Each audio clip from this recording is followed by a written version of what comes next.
Hermanos en Cristo, quiero compartirles esta pequeña lectura de este audiolibro titulado Carta abierta a los católicos perplejos, de Monseñor Marcel Lefebvre. Capítulo 1. ¿Por qué están perplejos los católicos? ¿Quién podría negar que los católicos de este final del siglo XX están perplejos? Basta observar lo que pasa para persuadirse de que el fenómeno es relativamente reciente y corresponde a los 20 últimos años de la historia de la Iglesia.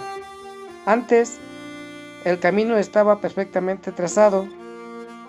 La gente lo seguía o no lo seguía, tenía fe o la había perdido, o a lo mejor nunca la había tenido, pero el que tenía fe había entrado en la Santa Iglesia por el bautismo, había renovado sus promesas más o menos a los 11 años y había recibido al Espíritu Santo el día de su confirmación. Sabía lo que debía creer y lo que debía hacer. Hoy, mucha gente ya no lo sabe. En las iglesias, oye afirmaciones tan sorprendentes, lee tantas declaraciones contrarias a lo que siempre se había enseñado, que se pone a dudar. El 30 de junio de 1968, al clausurar el año de la fe, su santidad, Pablo VI hizo una profesión de fe católica ante todos los obispos que estaban en Roma y ante miles de fieles. En su preámbulo, el Papa alertó a todos contra los ataques contrarios a la doctrina, pues, según decía, engendran, como por desgracia hoy se ve, la turbación y perplejidad en el alma de muchos fieles. La misma palabra perplejidad aparece en una locución de su santidad Juan Pablo II del 6 de febrero de 1981. Los católicos de hoy, en gran parte, se sienten perdidos, confundidos, perplejos e incluso decepcionados. El Santo Padre resumía así el porqué. Por todas partes se extienden ideas contrarias a la verdad revelada y que se ha enseñado siempre. Se divulgan auténticas herejías en el ámbito del dogma y de la moral que provocan dudas, confusión y rebelión. Ni siquiera se ha respetado a la misma liturgia. Un iluminismo vagamente moralista y un cristianismo sociológico sin dogmas definidos y sin moralidad objetiva tienta a los católicos sumergidos en un relativismo intelectual y moral. Esta perplejidad se manifiesta constantemente en conversaciones, escritos, periódicos, programas de radio o televisión y en el comportamiento de los católicos, que se traduce en una disminución considerable de la práctica religiosa, como lo atestiguan las estadísticas, en un abandono de la misa y de los sacramentos y en la relajación general de las costumbres. Por consiguiente, nos preguntamos, ¿qué es lo que ha provocado tal estado de cosas? no hay efecto sin causa. ¿Por qué disminuye la fe de los hombres? ¿Por un eclipse en la generosidad del alma? ¿Por un mayor deseo de felicidad o por el atractivo que ejercen los placeres de la vida y tantas distracciones del mundo moderno? Esas no son las verdaderas razones, porque de una forma o de otra siempre han existido. La caída vertiginosa de la práctica religiosa se debe principalmente a un espíritu nuevo que ha introducido en la Iglesia y que ha puesto en duda todo el pasado de la vida de la Iglesia y las enseñanzas y principios cristianos que regían esa vida. Todo eso estaba fundado en la fe inmutable de la Iglesia que transmitían los catecismos que todos los obispos reconocían y aceptaban. La fe se funda en certezas. Si se derrumban, si se siembra la perplejidad. Un ejemplo, la Iglesia enseñaba, y todos los fieles lo creían, que la religión católica era la única verdadera porque ha fundado el mismo Dios, y las demás religiones los hombres. Por consiguiente, el católico, por una parte, tiene que evitar relacionarse con esas religiones falsas y, por otra, hacer todo lo posible para llevar a sus adeptos a la verdadera religión, que es la de Cristo. ¿Eso todavía es verdad? Claro que sí. La verdad no puede cambiar, si no, nunca hubiera sido la verdad. Ningún dato nuevo, ni descubrimiento teológico o científico, si es que se puede hablar de descubrimientos teológicos, puede hacer que la religión católica deje de ser el único camino de salvación.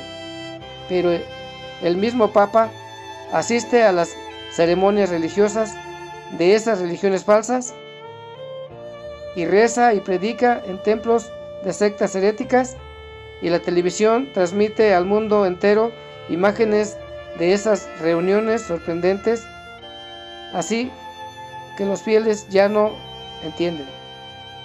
Lutero, volveré a hablar de él más adelante, arrancó pueblos enteros a la Iglesia, revolvió espiritual y políticamente a toda Europa,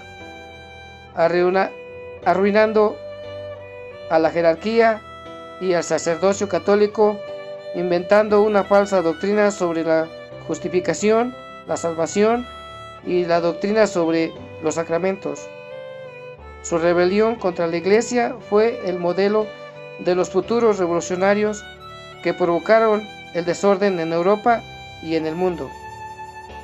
500 años después, no se puede hacer de él, como algunos pretenden, un profeta o un doctor de la Iglesia, cuando no un santo. Pero si me pongo a leer, por ejemplo, la documentación católica, en 3-7-1983, número 1085, página 696-697, o ciertas revistas diocesanas que veo en la pluma, ni más ni menos que de la Comisión Mixta Católico-Luterana, oficialmente reconocida por el Vaticano II, está escrito lo siguiente: entre las ideas del Concilio Vaticano II se admiten ciertas opiniones de Lutero, por ejemplo, la descripción de la Iglesia como pueblo de Dios, idea maestra del nuevo Código de Derecho Canónico, idea democrática y no jerárquica.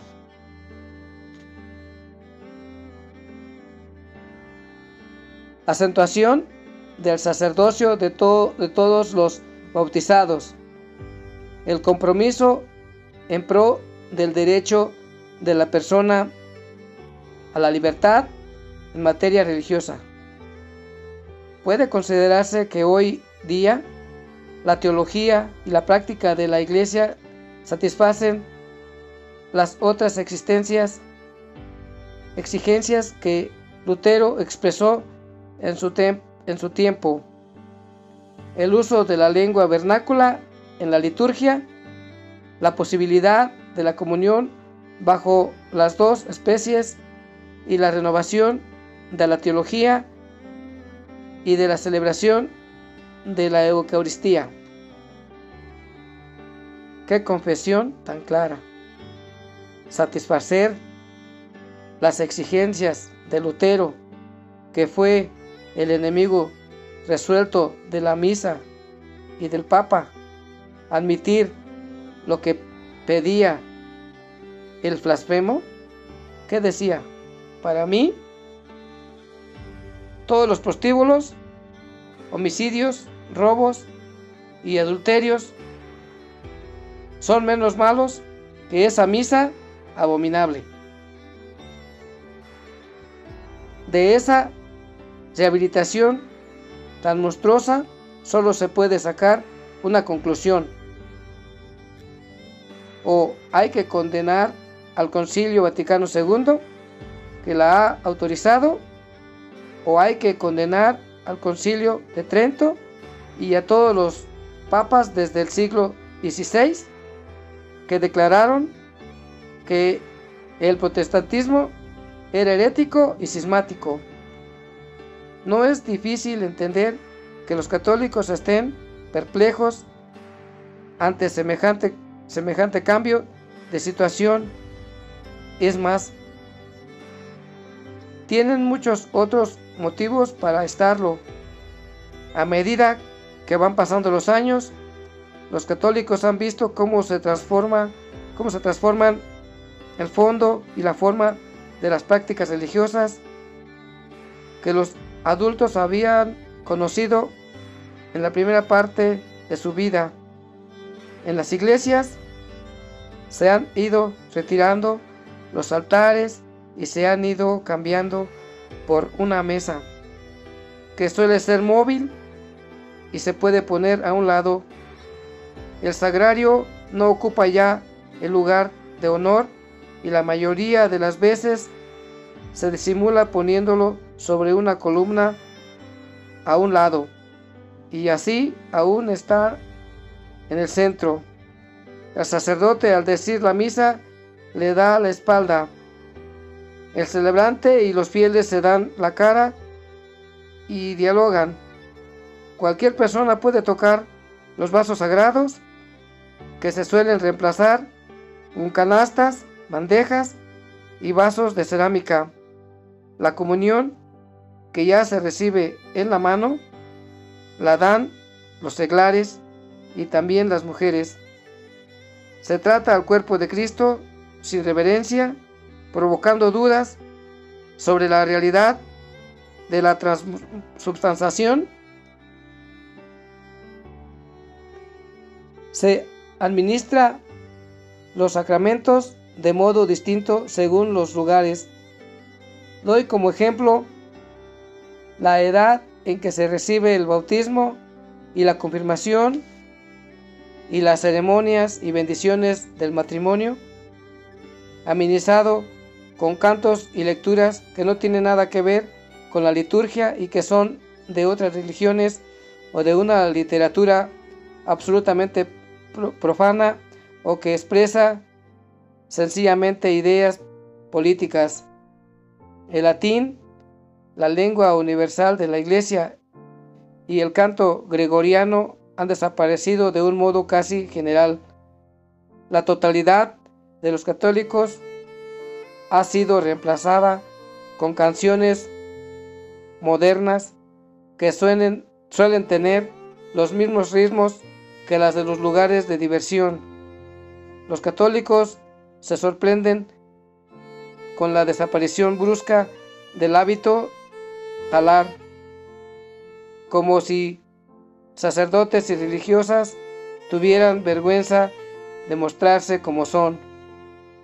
Los padres que envían a sus hijos al catecismo se dan cuenta de que ya no les enseñan la verdad de la fe, ni siquiera las más elementales: la Santísima Trinidad, el misterio de la Encarnación, la redención, el pecado original y la Inmaculada Concepción. Así que les nace un sentimiento de inquietud profunda. Todo eso ya no es verdad, es anticuado, está superado. Ni hablemos de las virtudes cristianas. ¿En qué manual de catecismo se habla aún, por ejemplo, de la humildad, de la castidad y de la mortificación? La fe se convierte en un concepto vago, la caridad en una especie de solidaridad universal, y la esperanza es, sobre todo, la esperanza de un mundo mejor. Estas novedades no son del mismo tipo que las que aparecen en el orden humano con el correr de los tiempos, a las que la gente se acostumbra y que asimila después de un primer momento de sorpresa y de vacilación. En una vida van cambiando muchos modos de actuar y de hacer las cosas. Si yo aún fuera misionero en África, viajaría en avión y no en barco, aunque solo fuera por lo difícil que sería encontrar una compañía marítima que preste ese servicio. En este sentido, se puede decir que hay que vivir con la época, y además estamos obligados a hacerlo. Pero los católicos, a los que se les ha querido imponer novedades en el orden espiritual y sobrenatural en virtud del mismo principio, se han dado claramente cuenta de que eso no puede ser. No se puede cambiar el sacrificio de la misa ni los sacramentos instituidos por Jesucristo. No se puede cambiar la verdad revelada una vez por todas, si se puede reemplazar un dogma por otro. Ni se puede reemplazar un dogma por otro.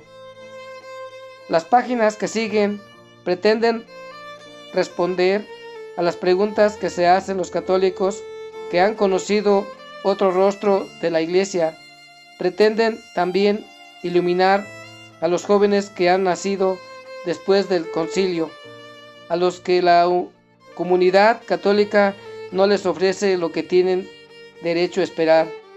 Desearía dirigirme, por último, a los diferentes o a los agnósticos, a quienes la gracia de Dios puede tocar un día u otro, pero que en ese momento corren el peligro de encontrar iglesias sin sacerdotes y con una doctrina que no responde a las aspiraciones de su alma. Además, es evidente que esta cuestión afecta a todo el mundo. Si juzgamos por el interés que le presta la prensa de información general, especialmente en nuestro país, Francia, los periodistas también parecen perplejos. Citemos algunos títulos al azar. ¿Morirá el cristianismo? ¿Y si el tiempo fuese en contra de la religión de Jesucristo? ¿Habrá todavía sacerdotes en el año 2000? Quiero responder a esas preguntas sin hacer teorías nuevas, sino condenándome en la tradición ininterrumpida y, a pesar de todo, tan abandonada estos últimos años, que probablemente a muchos lectores les parecerá nueva. Capítulo 2. Nos están cambiando la religión. Antes que nada, tengo que disipar un malentendido para no tener que volver a repetirlo luego. No soy jefe de un movimiento y menos aún el jefe de una iglesia en particular. No soy, como no dejan de escribir, el jefe de los tradicionalistas. Hasta se ha llegado a decir que algunas personas son lefebristas, como si se tratara de un partido o de una escuela. Aquí hay un equívoco de palabras. Yo no tengo doctrina personal en materia religiosa. Toda mi vida me he ceñido a lo que me enseñaron en el seminario francés de Roma, es decir, la doctrina católica tal como ha transmitido el magisterio de un siglo a otro, desde la muerte del último apóstol, con el que acaba la revelación. Eso no tendría por qué atraer al afán de sensacionalismo de los periodistas y a través de ello la opinión pública. Pero sin embargo, toda Francia se conmovió el 29 de agosto de 1976 cuando supieron que iba a celebrar la misa en Lille, Francia. ¿Qué puede tener de extraordinario que un obispo celebre el santo sacrificio? Tuve que predicar ante un montón de micrófonos y todas mis palabras se recibían con estrépito, pero ¿decía yo alguna cosa que no hubiera podido decir cualquier otro obispo? Esa es la clave del enigma. Desde hace varios años, los demás obispos ya no dicen lo mismo. Por ejemplo, se les oye hablar a menudo del reinado social de nuestro Señor Jesucristo. Mi aventura personal no deja de asombrarme. Esos obispos, en gran parte, fueron mis compañeros en Roma y se formaron de la misma manera que yo, pero de pronto me encontraba completamente solo. Habían cambiado y renunciado a lo que habían prometido. Yo no había inventado nada nuevo, seguía en la línea de siempre. El cardenal Garrone llegó a decirme un día: en el seminario francés de Roma nos engañaron. ¿Engañarnos? ¿En qué? Antes del concilio, él mismo no les hizo rezar miles de veces a los niños del catecismo el acto de fe. Dios mío, creo firmemente todas las verdades que habéis revelado y que nos enseñasteis por medio de la iglesia. ¿Por qué vos no podéis engañaros ni engañarnos? ¿Cómo pudieron hacer semejante metamorfosis todos esos obispos? Creo que la explicación es esta. Se quedaron en Francia y se dejaron infectar lentamente. Yo estaba protegido en África, regresé a Francia precisamente en el año del concilio. El mal ya estaba hecho. Lo único que hizo el Concilio Vaticano II fue abrir las compuertas que contenían la marca destructora. En un santiamén, y aún antes de que concluyera la cuarta sesión, ya era el desastre. Se iba a eliminar todo o casi todo, y en primer lugar la oración. Al católico que tiene respeto a Dios le choca la manera como hoy le hacen rezar. Se ha tildado de machuconerías a las fórmulas que se aprenden de memoria y ya no se enseña a los niños ni figuran en los catecismos, salvo el Padre Nuestro, en una nueva versión de inspiración protestante que obligó al tuteo. Tutear a Dios de una manera sistemática no es señal de mucha reverencia ni está en consonancia con el espíritu de nuestra lengua, que nos ofrece un registro diferente para dirigirnos a un superior, a un padre o a un compañero. En este mismo Padre Nuestro postconciliar se le pide a Dios que no nos someta a la tentación.